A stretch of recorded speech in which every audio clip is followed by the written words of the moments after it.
It's here early today. I have to make a road trip.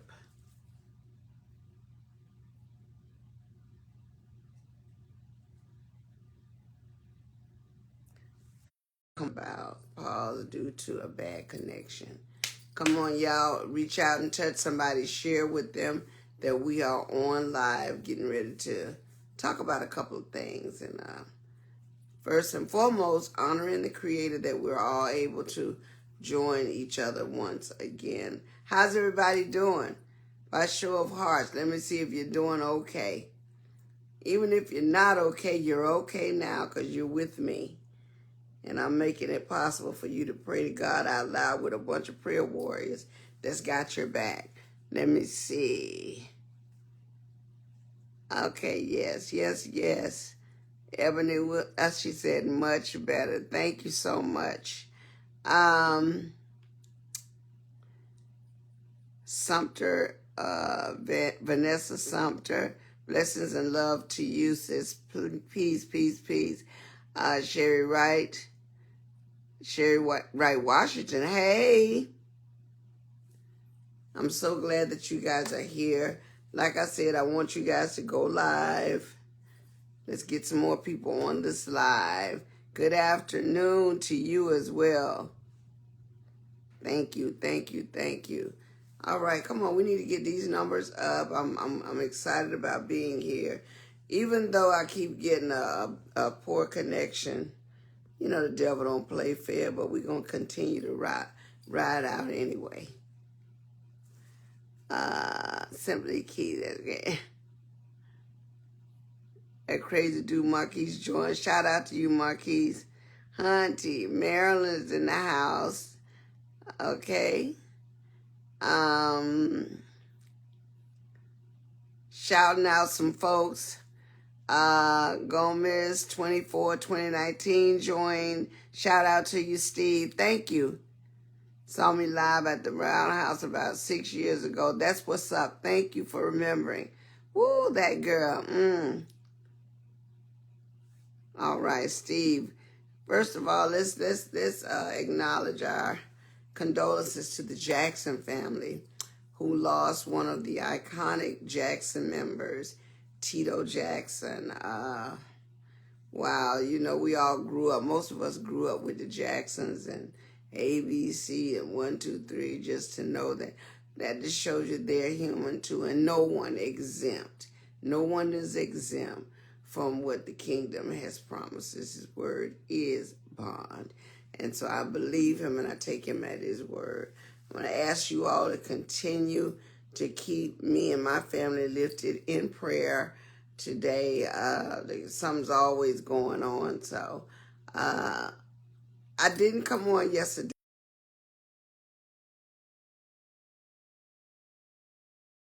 and change it. So that was what interfered. Yesterday I was so sick of all that long hair on my head, so had to shorten it up, go back to my swishy short style, which I absolutely love for the time being. You know how we do. We change up a lot. We seem to, get bored with our hair sometimes. But anyway, I thought it was cute. Anyway, this is my secrets revealed time. It's usually at 3 o'clock. Today I'm getting in a little bit early as I have some things I have to do. But this is just as good a time as any. For all of you that want to hear some juicy stuff, give me a thumbs up. Come on, thumbs up, everybody. Thumbs up if you want to hear some more secrets. Don't see any yet. I see some waves. I'll wave. All right, come on. Thumbs up, not hearts. Thumbs up. Thumbs up, thumbs up, thumbs up.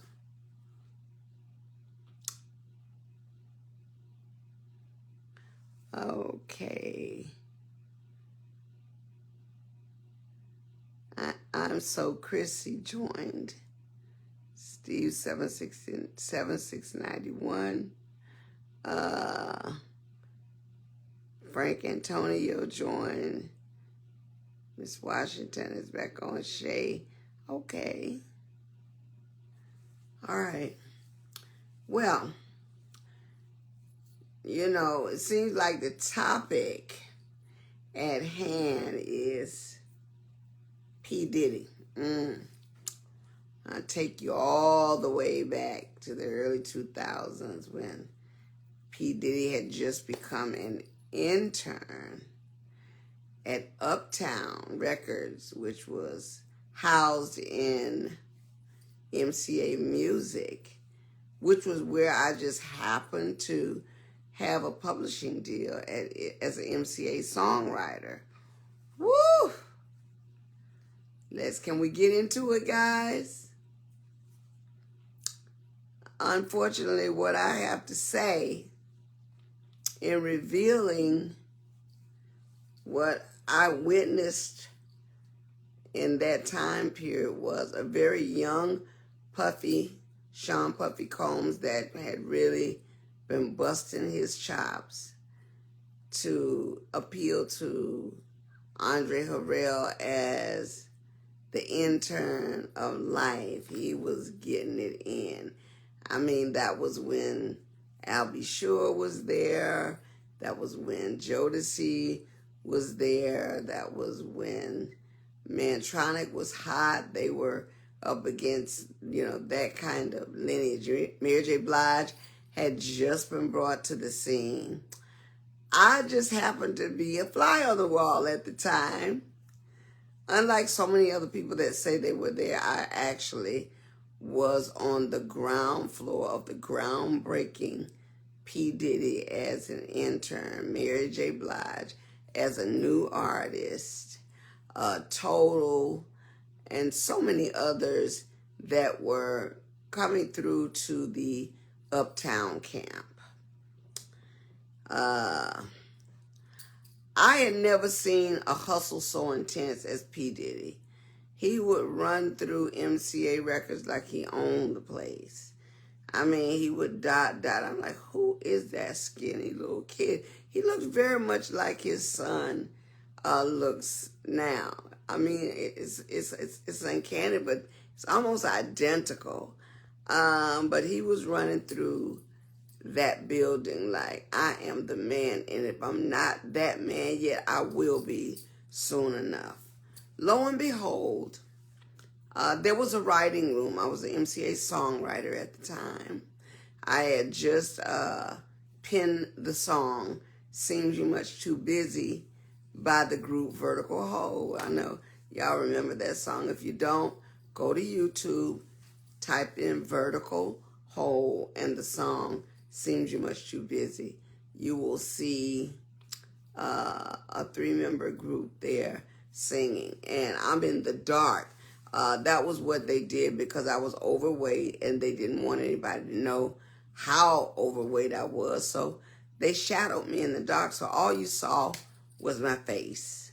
That was an attempt to cover me so that it wouldn't hurt the sales of the record. At the time, it was very disheartening because I didn't think the way it had anything to do with my voice. You had 2 Tons of Fun.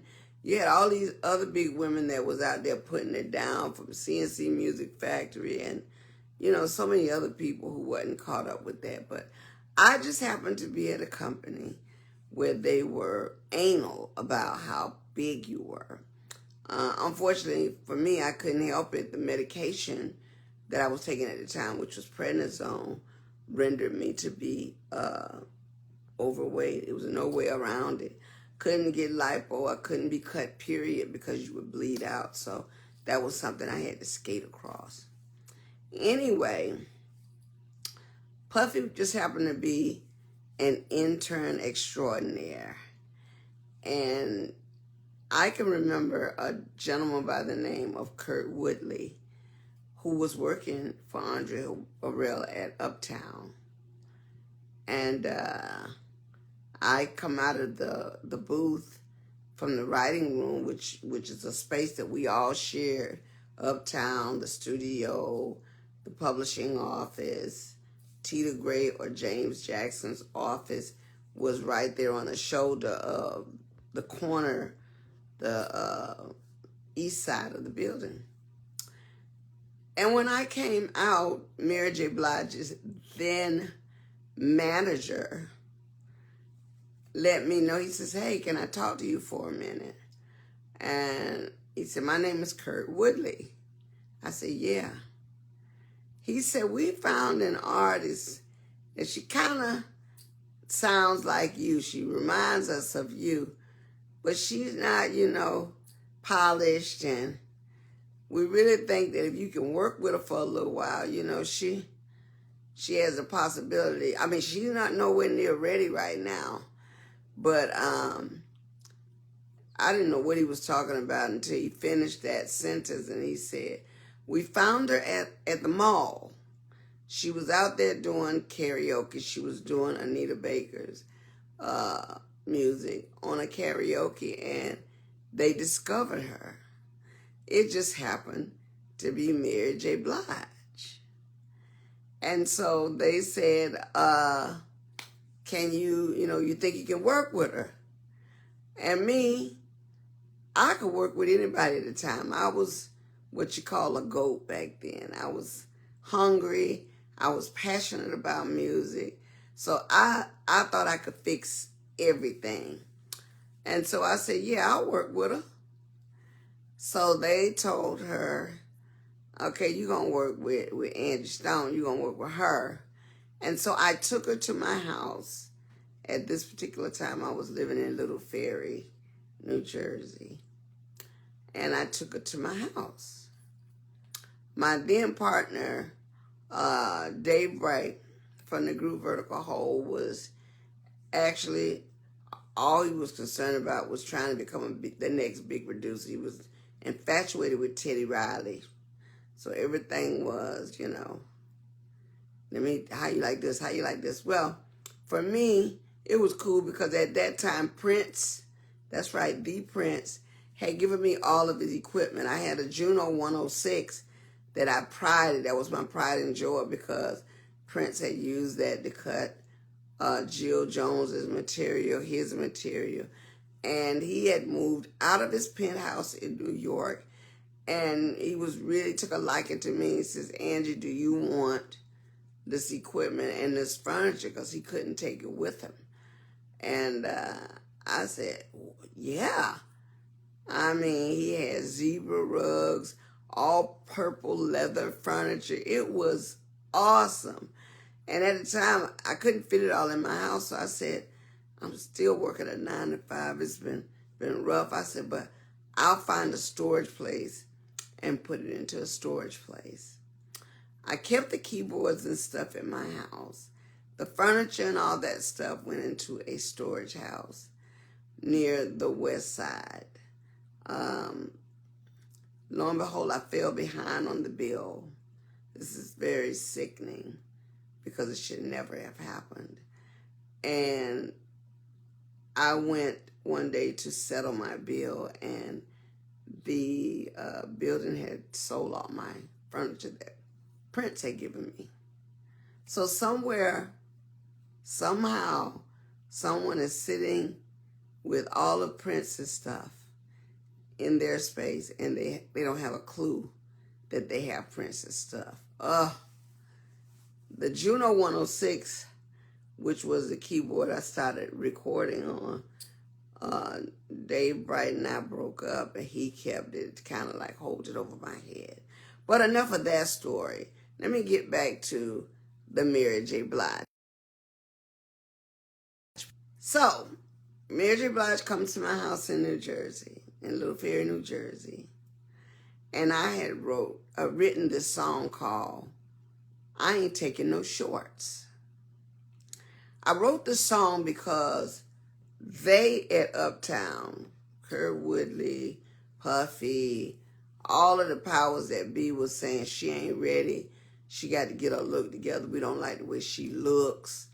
And I thought she was very cool. She was average looking young teenager that, obviously had to grow into womanhood, but she wasn't a bad looking girl at all. And you can clearly see that. given her beautiful features that she was an attractive girl, but they looked at her as hood girl. And so I was angry for her, and I took the position, okay, I'm going to write some words that you can really sink your teeth into. And the song was, I ain't taking no shorts. No, not this time. And her first line of that song was, baby, don't you know what time it is? Time for me to begin to live. She going out here with all the stops saying, y'all can say what you want about me, but I'm going to be that chick. You wait and see. And Mary sung that song with all her heart. We never got to finish the song, but I believe I heard Mary speak of the song maybe one time since her success took over. And she would always say, boy, Angie Stone is a very pretty girl. And I can remember I ain't taking no shorts. And that was all I needed to be acknowledged, that she never forgot. But I know that those lyrics put a bout of self-esteem in her spirit that day that says, you know what, they're not going to treat me any kind of way. So by the time they did find Mary J. Blige's it spot, she became that it girl. If you can recall the group, the sequence that I was with at the time, we used to wear these metallic jackets with these white cheerleader skirts. You got to remember, we came from being cheerleaders. It wasn't very long after that that Mary J. Blige was seen on a brownstone set of steps with a football jersey on and a white cheerleader skirt. Well, I was in my feelings because nobody in New York was wearing those tennis skirts. The sequence brought those tennis skirts to reality, and Mary J. Blige made those skirts famous. She wore it, and then the next thing you know, everybody wanted to be like Mary J. Blige. But I personally took it as she got some of that Angie Stone energy in her system, and she went out there like the beast she ended up being. She don't never have to really acknowledge me, but I was surprised at the end of the day when my song that we talked about the other day, Every Day and Die, was leaked on her project. I really thought you had a lot more respect for me than that. After all, my love and my hard work and perseverance with you was genuine. So that's my secret rendition of that whole Uptown scandal. Now, the other piece of the puzzle that you guys would want to know is, I know you recall back then when they had that big concert down at the college, and all the stampedes, and people were killed, and Father MC's baby mama lost her baby in life. It was just a mess. And people were crushed at the door. Well, I'll tell you this. Up until that time, Puffy, like I said, was all over Uptown. He was the man. He was the one that wanted to be recognized for this. I'm doing this. I'm doing this. And so, you know, very often, you know, he would look right past me. I would be there and he would just keep it moving, wouldn't say anything. I can remember when there were gunmen standing in the hallway at MCA because so many threats had gone out because he and Heavy D, bless his heart and rest his soul, had been together on that party.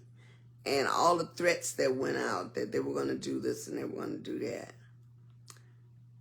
it really resonated and hit home with Puffy. I just happened to be in the studio this particular day. And because he never, ever really bothered with me or spoke to me in that fashion, I wasn't a part of Uptown. I was just at MCA. On this particular day, I was coming off the elevator. I will never forget it as long as I live. And Puffy came to me, first time, speaking to me as a decent human being. And he said, "Hey, Miss Stone." I said, "Yeah, what's up?" He said, "How are you?" I said, "I'm fine. I'm shocked you speaking to me." He said, "Miss Stone, would you please pray with me?" I said, "Well, of course." When he asked me to pray with him, I believe at that moment Puffy was terrified for his life. I think that he was afraid because all of the things that had gone out and about that party, they were singling him out, and I don't think that he thought he was going to survive it. And I was just happy that whenever he didn't speak to me, I knew he couldn't see me. But on this day, he saw the God in me, which was so not about me, but it was so about the spirit that I carried. And I can honestly tell you that this particular day, I stood there and I prayed with Sean, P. Diddy, Puffy, Combs, because he cried out for help. Does that excuse his ongoing behavior? Of course, this was years ago. But the fact that he actually acknowledged God lets me know that at one time he was a real soul that was not tainted to the point that he could not feel. But for the first time, I believe, he feared God. So, I'm here to tell you that, quite contrary to what you guys may think, Sean Puffy Combs asked me to pray for him and with him, and I did. So, just like the student I am, God has the power to forgive. And I'm not saying that I'm praying that this happens for him, but I'm praying that he cries out to the Lord at this time, that whatever he genuinely is dealing with, that God hears his heart. Okay?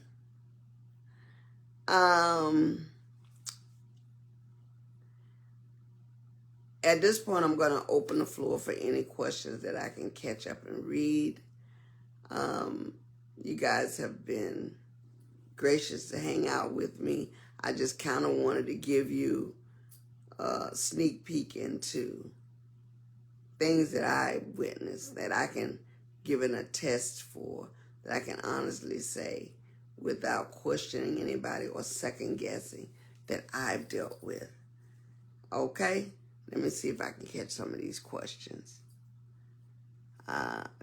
Queen Oracle, Mama Kafek, John, Alexander, Nush, all right, Cynthia, Ortiz, okay, Coteezy, what's up, Cote? Love you. Remember, do you have interest in mentoring or having your own label? I definitely want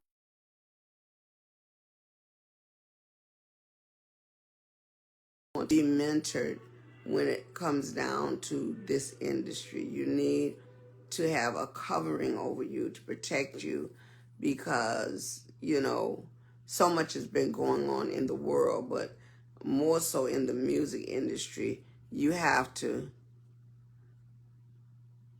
Have I talked about the Calvin Richards song? You have to be prepared for what God has for you. Okay. I have not talked about that. I did 17 songs with Calvin Richardson that are unreleased.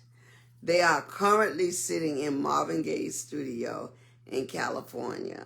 John McClain and John Nettlesby are guarding my reel with their life, because there's a lot of stuff that I wanted to have protected. But some of the best music that we did is on that reel, and Calvin and I have both talked about re-releasing that material. I see you, Coty. I love you back. Leslie Washington. Okay. All right. Love you too. I don't know who this is calling me, but just a minute. Hey there, I'm on my live. Give me 2 minutes. I'm going to call you right back.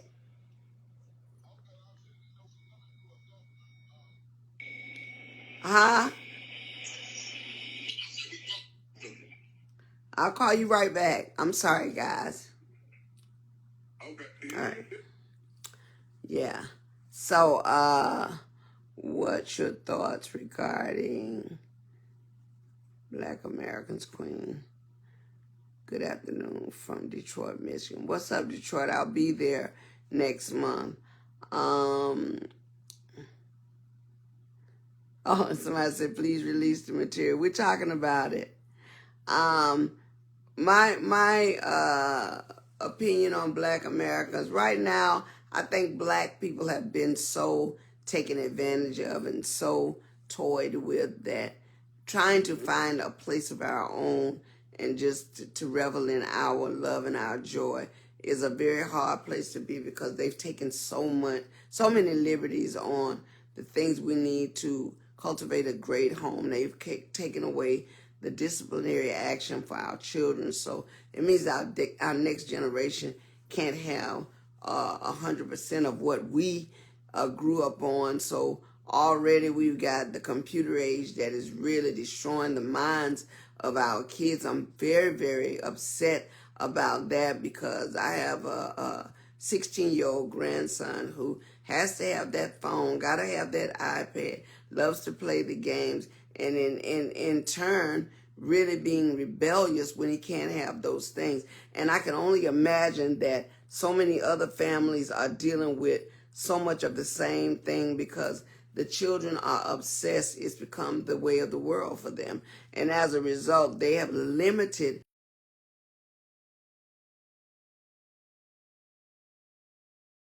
within the infrastructure, and then the outer structure goes and try to kill us all. They're using us and our children to take control, and that's the saddest thing we have to look forward to.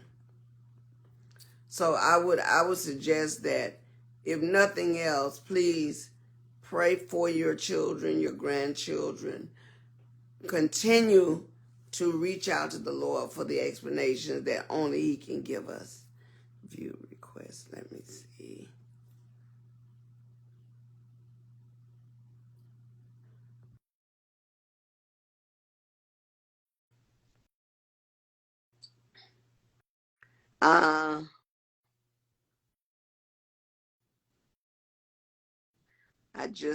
I just reviewed a request. Hi there.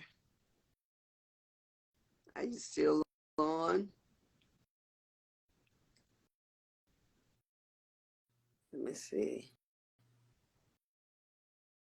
Oh, you're so welcome. You're so welcome. Uh, Hi from South Carolina, Diva, Grandma, Princess 19 from South Carolina. That's what's up. Thank you. Stay for dance. Hey guys, what's up? I am so overwhelmed that you decided to join me. The other day somebody told me, back up, you're too close to the screen. Listen, only way I can read these questions, I got to get up on the screen. I'm an old lady at this point, so I can't see that far. But anyway, I'm trying to accommodate you as much as I can. But I promise you, let me see, something spoken advised a godly woman. That's why you have to be careful of those people you look. You're right. You are so right.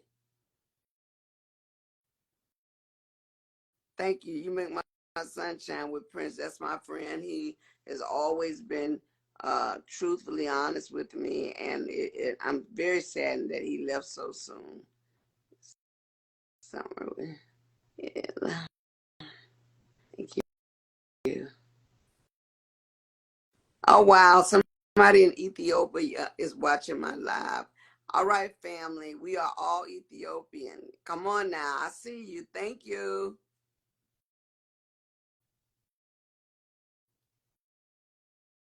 All right. I know, Coteasy, we do need an Angie Stone biopic, and it's coming, like I told you, but it's coming in a way you would never ever guess. So keep watching. I promise you, I'll let you in on the secret.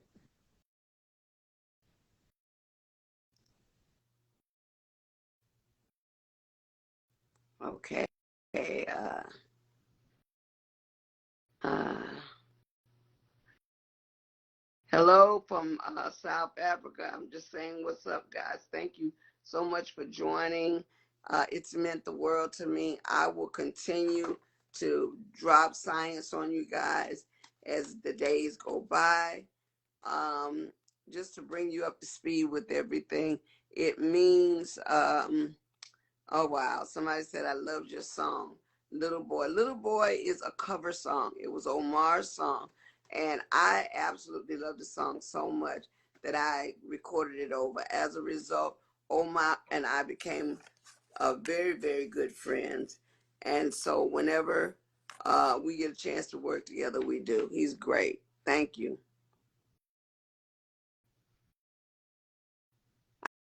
I appreciate you guys as well. Thank you so much.